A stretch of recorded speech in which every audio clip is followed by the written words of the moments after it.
السلام عليكم ورحمة الله وبركاته. في الأسبوع اللي فات بس مشهدين مهمين لتقديم قرابين البراء والطاعة والولاء.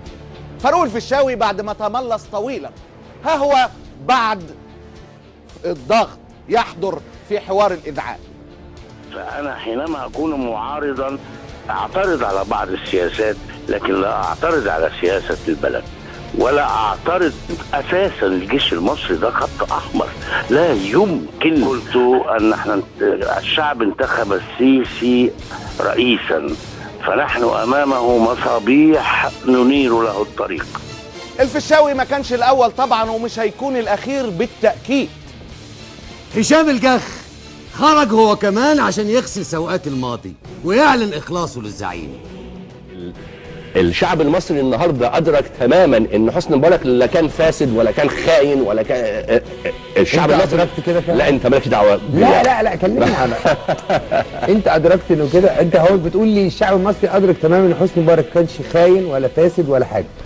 تعتذر عن الثوره ولا ايه؟ لا طبعا اتباهى بالثوره. لا اوعى توجعني في الغلط. لا ما انت بتقول لي اوعى ادرك صباعك في الكهرباء. ايوه لا جاهز. لا جاهز. احنا معانا فلوس. محدش جال على حسني مبارك خاين حتى في فتره 25 يناير محدش جال على حسني مبارك خاين. انا خدت كوت من كلامك. حسني مبارك رجل عسكري شريف.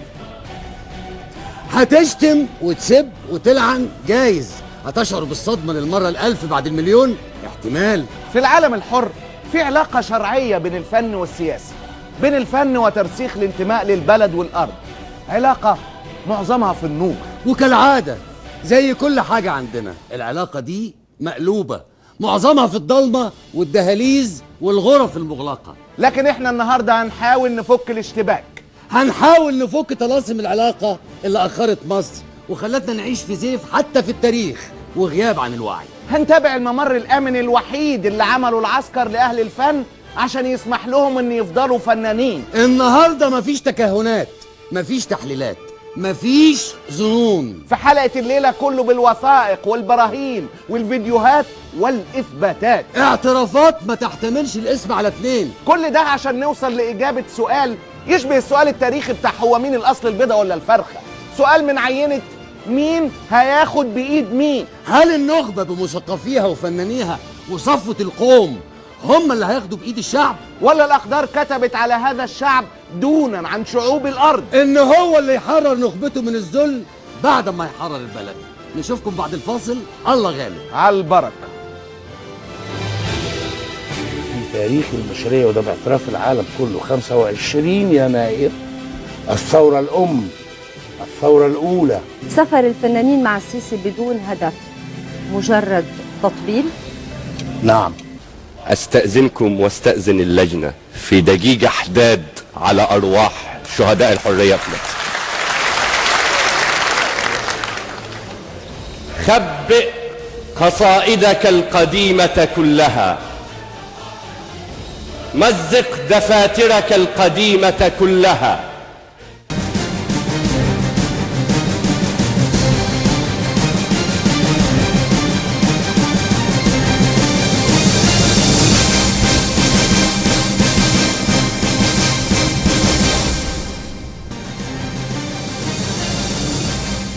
مرة تانية السلام عليكم ورحمة الله وبركاته، أهلا وسهلا بيكم حلقة جديدة مع معتز. البث المباشر عن طريق الانترنت بيظهر في الرابط قدام حضراتكم. كمان البث المباشر بدأ على صفحتنا في الفيسبوك وعلى صفحة قناة الشرق وعلى حساباتنا في تويتر.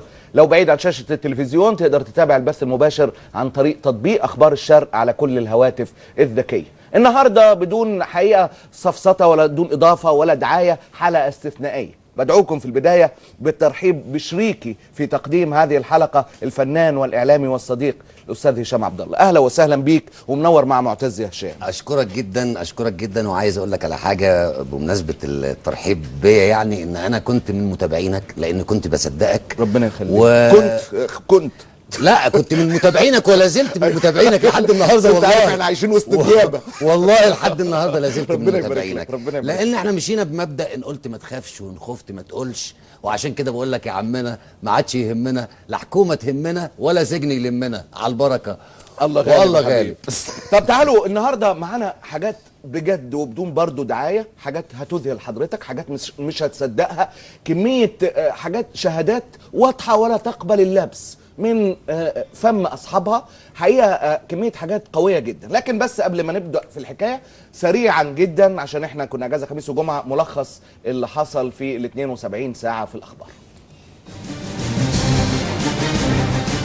ده كان ملخص الاحداث اللي حصلت مش بس في ال 24 ساعه، في ال 72 ساعه. خلال ثواني هيكون معانا هاشتاج كمان تقدروا تشاركوا فيه، وبيعبر عن كل اليوم، ده غير البوست اللي مثبت في اول الصفحه. لو ليك تساؤل او اضافه، بوعدكم مش مني بس، مني ومن هشام، بحلقه ان شاء الله مميزه جدا. عندنا ايه تاني؟ عندنا ابرز التصريحات. البرادعي عن الجمعيات الأهلية: البرلمان أهان مصر عالميا. عماد الدين حسين: أتمنى أن تعيد الدولة النظر في قانون التظاهر كاملا. نقيب الفلاحين: نطالب برفع سعر توريد القمح. نائب رئيس شعبة الصرافة: الدولار سيصل إلى 23 جنيها. هشام جنينة: الدولة المصرية ليست فقيرة، وعلى المسؤولين فتح الأفق السياسي. وزير التنمية المحلية: الفساد موجود منذ بدء الخلق حتى نهاية الكون. سامح شكري: نتمسك بمنع انهيار مؤسسات الحكم في سوريا. عمار علي حسن: قانون الجمعيات الأهلية يؤمم العمل الأهلي، البرلمان مفعول به. زارع: قانون الجمعيات الأهلية إعلان حرب على منظمات المجتمع المدني. السناوي: مصر ليست بيئة حاضنة للعلماء. علاء الأسواني: المطبلاتية فقط يجاورون السيسي. أحمد دراج: حكم الدستورية يوجب إخلاء سبيل المسجونين فورا. المرزوقي معتذرا لأنور مالك: منعه من دخول تونس أمر مخجل ومعيب. نجاد البرعي: حكم الدستورية بشأن قانون التظاهر بلا قيمة. سيف الدولة: البرلمان قد يتحايل على حكم الدستورية بشأن قانون التظاهر. محسوب: حكم الدستورية يوجب الإفراج عن المسجونين بتهمة التظاهر بدون تصريح.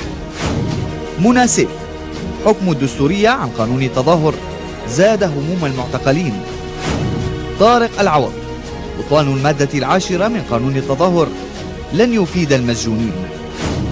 بعد عدم دستورية المادة 10 من قانون التظاهر، إسراء عبد الفتاح: شبابنا عمره راح ظلم. نادر نور الدين: قرار إعفاء الدواجن من الجمارك باطل وضحك على الشعب.